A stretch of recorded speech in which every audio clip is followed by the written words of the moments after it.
Fairy Dot Stories. Fairy Dot Stories House. ఒకప్పుడు దక్షిణ భారతదేశంలో మహిళారోప్యం అనే ఒక నగరం ఉండేది. అక్కడ అమర్సిక్తి అనే రాజు పాలించేవాడు. ఆయన చాలా తెలివైనవాడు. అనేక విద్యలు, కళల్లో నైపుణ్యం కలవాడు.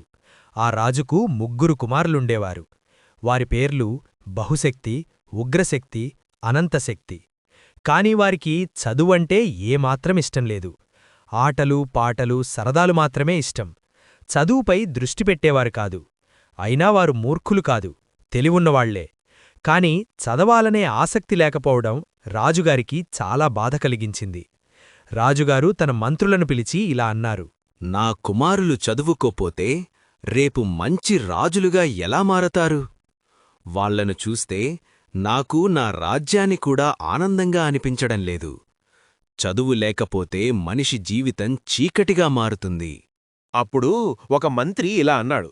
మహారాజా, వ్యాకరణం, శాస్త్రాలు, ధర్మం, రాజకీయం వంటి విద్యలు నేర్చుకోవాలంటే చాలా సంవత్సరాలు పడతాయి. అప్పుడే నిజమైన తెలివి వస్తుంది. అప్పుడు సుమతి అనే మరో మంత్రి ఇలా చెప్పాడు. మహారాజా, మన జీవితం చాలా చిన్నది. ఇన్ని సంవత్సరాలు వేచి ఉండలేం.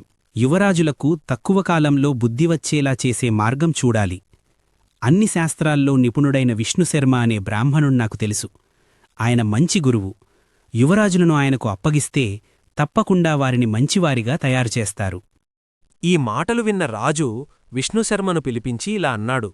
భగవాన్, నా కుమారులకు నీతిశాస్త్రాలు త్వరగా బోధించండి. మీరు అలా చేస్తే మీకు 100 పన్నులేని గ్రామాలు బహుమానంగా ఇస్తాను. అప్పుడు విష్ణుశర్మ ఇలా అన్నారు. మహారాజా, నాకు ధనం అవసరం లేదు. 6 నెలల్లోనే మీ కుమారులకు నీతిశాస్త్రాల్లో మంచి జ్ఞానం కలిగిస్తాను. అది చెయ్యలేకపోతే నా పేరు కూడా వదిలేస్తాను. ఇది నా మాట. ఈ ధైర్యమైన మాటలు విని రాజుగారు చాలా సంతోషించాడు. వెంటనే తన కుమారులను విష్ణుశర్మకు అప్పగించాడు. విష్ణుశర్మ యువరాజులను తన ఆశ్రమానికి తీసుకెళ్లి కథల రూపంలో వారికి నీతి, జ్ఞానం, జీవన పాఠాలు బోధించడం ప్రారంభించాడు. ఆ కథలే తర్వాత పంచతంత్ర కథలుగా ప్రసిద్ధి చెందాయి.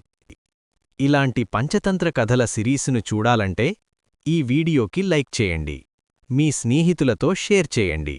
మా ఛానల్ను సబ్స్క్రైబ్ చేయడం మర్చిపోవద్దు.